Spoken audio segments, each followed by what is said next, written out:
Hey, what is going on, folks? Yes, I am back. I know I only dropped one video last week, and for that, I do apologize. And I know in this world of social media and stuff like that, there's no excuses, but I had a lot on my plate. This is not like my full-time thing doing this YouTube thing, even though I find it very fun. But I'm juggling a full-time job. I had a couple of freelance photography gigs, and so I had to do a lot of edits. Nevertheless, I know it's no excuses, but just in case anybody need an explanation, that's what was going down. But I am back, and I promise to do better with my time management skills moving forward. So that way there's just not this huge gap. It was like a little over a week since I dropped a video. So I definitely am trying to come back hard, strong, all that good stuff. Thank you for still rocking with me. That really does mean a lot. But nevertheless, man, let's just get right into it. If you haven't already, please hit that like and subscribe button. Also hit the bell so you can get notified when a new video drops. And you already know my slogan. Hey, I talk to the camera, so hopefully you guys can talk back in the comments. Let me know your thoughts on the particular video or perspective I had, or I'm always open to suggestions or recommendations of some shows that maybe I should check out. So let's just get right into it, man. I recently did a date night move with the wife.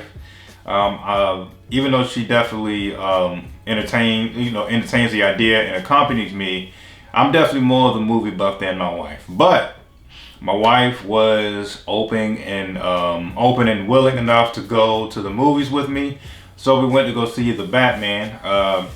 And this movie is 3 hours long. So just definitely clear your schedule. It's a 3 hour long movie, but the good thing about it is there's so much action and suspense. It doesn't feel like 3 hours. It does zoom by pretty fast. But I bring that up just to say, whenever I do go to a movie like that, one of my best movie experiences in the Maryland or DMV area, I like to roll up to either Sinopolis, which is in Gaithersburg, Maryland, or I go to Cine Bistro, which is in Baltimore. That is kind of makes up for the, not makes up, but it kind of enhances the date night experience if you're going to go to a long movie and if you want to also keep your wife kind of entertained. So nevertheless, you can order food, drinks, whatever there while you're watching your favorite movie. So boom. I thought the Batman was well done. I really appreciated the casting of it. Everybody killed it, and when I say everybody killed, I mean everyone did their part. I mean, you got some A-listers in it. You got, of course, Robert Pattinson playing Batman. You got Zoe Kravitz in here. You got Jeffrey Wright, but Colin Farrell. But the biggest person who impressed me in this movie is Paul Dano. Give that man his flowers. Give that man his flowers. I hope I'm pronouncing that. I'm not sure if it's Dano or Dano, but Paul Dano needs his flowers, man. The Riddler, that was my favorite part of the Batman movie. The way that they portrayed the Batman in this thing was just amazing. Definitely amazing. Definitely shout out to the director. He did his thing. And I just love how Paul really embraced it. Once again, being that I'm a horror movie buff, and granted, the Batman is far from a horror movie, I just have an appreciation for anybody who can just play that dark, deranged, yes, I'm smart, but I'm not all there type of role.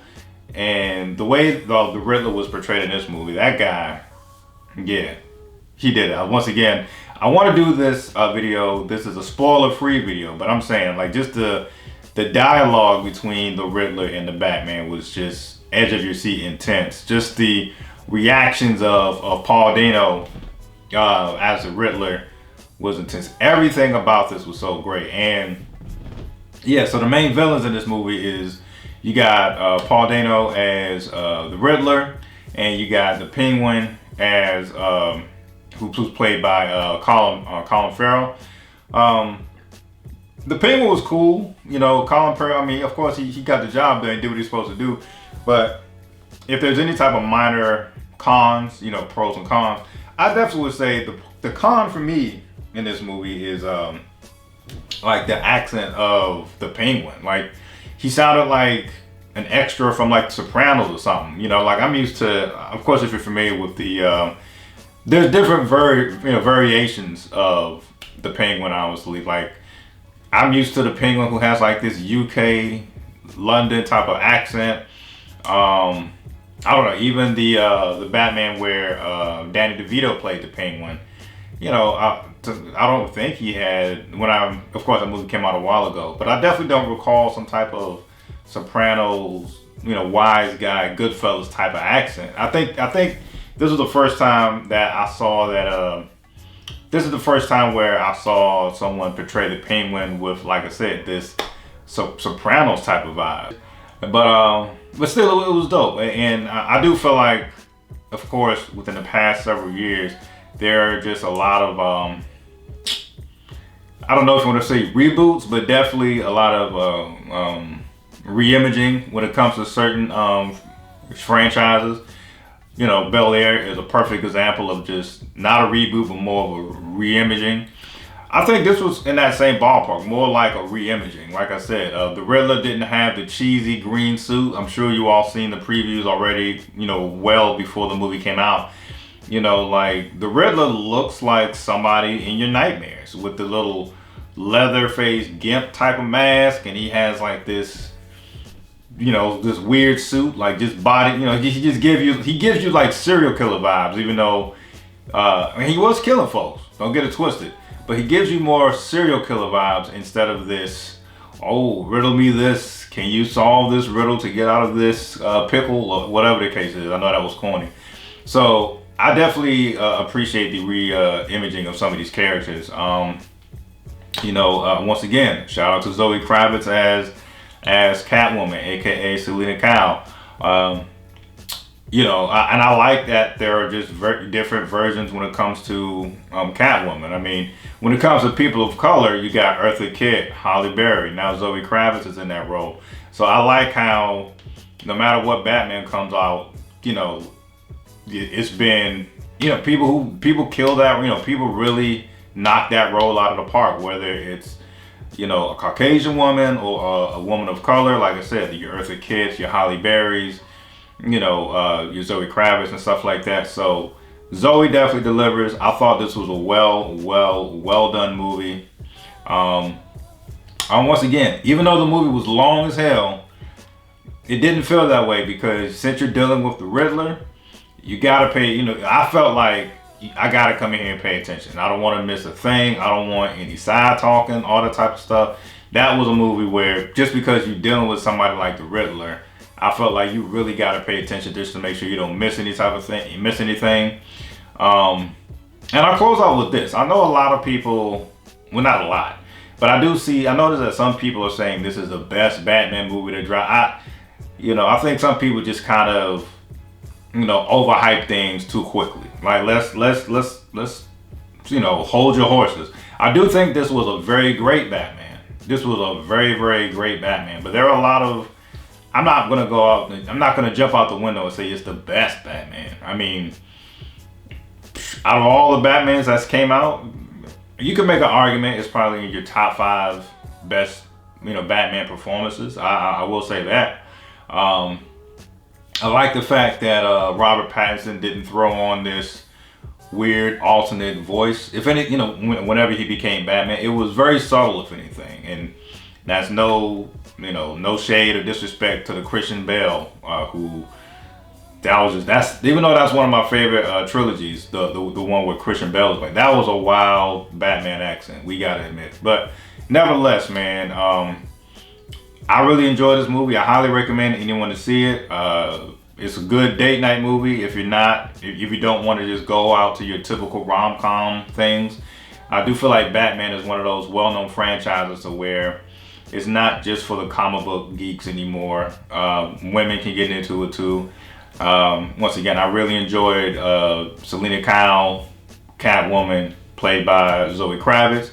But my highlight of the movie, once again, Paul Dano as the Riddler, yes, I would definitely love to see him continue. And I know I'm all over my place. This is my first video back after a small hiatus there, but I'm going to jump in the window and say my favorite Batman to this day, and that's no disrespect to any of the legends like your Michael Keaton and so forth.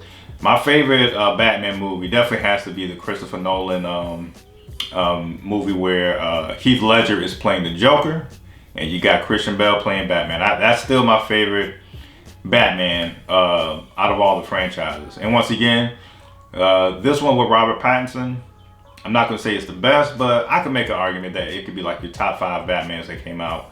I'm not counting the George Clooney versions. George Clooney's a dope actor, all that good stuff. But nah, that you know, the one where George Clooney was a Batman and you got Arnold Schwarzenegger as Mr. Freeze. Nah, you can get that out of here. But nevertheless, man, I am back, and this was a very, very impressive movie. Once again, I don't see Paul Dano in a lot of stuff. I think at least maybe I need to check for him a lot more. The last movie that I remember seeing him and realizing, oh, this guy is really good, was in There Will Be Blood. So that is my parting highlight, man.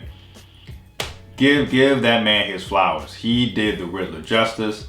He wasn't like this corny punk type of thing. Like I said, the Riddler was catching bodies, dog. He was catching bodies, and you know what? He reminded me of like, kind of like the Joker mixed with Saw, a little bit. And if you see the movie, maybe you get that type of reference. But he definitely reminds me of like Joker, Saw, maybe even a little bit of Seven. You know, Kevin Spacey's Seven as a serial killer. There's like a lot of like substance and meaning behind the killings that the Riddler is doing in this movie. And so, you know what? I think that's a better fit. It definitely has some vibes from Seven. If you haven't seen it, that's the movie with Brad Pitt, Morgan Freeman, and Kevin Spacey. You know, it definitely gives off more of a Seven type of a feel to it. So yeah, if you haven't seen it, I highly recommend you see it. And hate it or love it, this is just my opinion. Peace.